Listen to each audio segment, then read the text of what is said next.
Magandang umaga! Kumusta po? Narito po ulit ang update natin para sa lagay ng ating panahon.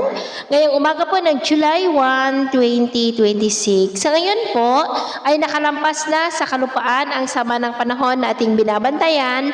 Nasa West Philippine Sea na po, ngunit patuloy pa rin itong nahahatak ang habagat at hindi rin inaalis ang posibilidad na lalakas yan habang nasa karagatan na lalong hahatak ng habagat. Pero sa paglayo po niyan ay unti-unti rin nito nahihilahin ang habagat palayo po dito sa ating kalupaan.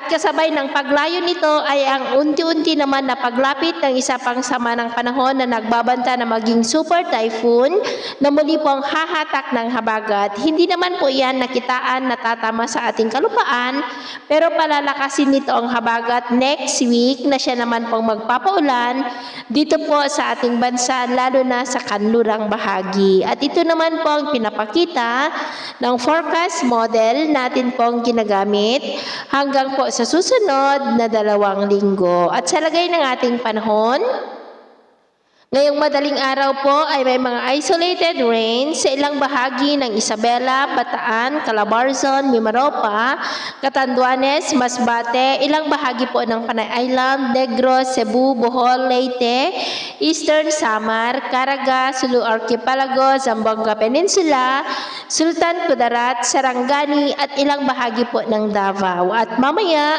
ay sisikat naman ang araw lalo na po sa Northern at Central Luzon, pero may chance pa rin ng maulap po na kalangitan with isolated rain sa may Bataan, Calabarzon, Mimaropa, Kabisayaan, Sulu Archipelago, Zamboanga Peninsula, Northern Mindanao, Caraga, Davao Region at Sarangani. At mamayang hapon po, mas maraming lugar ulit ang makakaranas ng mas maulap na kalangitan with isolated light to heavy rains. Kaya mag-ingat po tayo sa mga banta pa rin ng mapagbaha at pagguho ng lupa.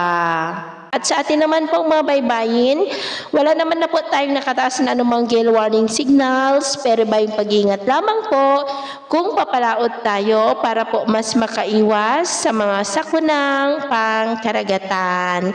So yun po ng latest update natin sa araw na ito. Ako po muli si Gems na nagsasabing sa kahit anong pagsubok po na darating sa ating buhay, huwag po tayong mawawalan ng pag-asa. Thank you and God bless!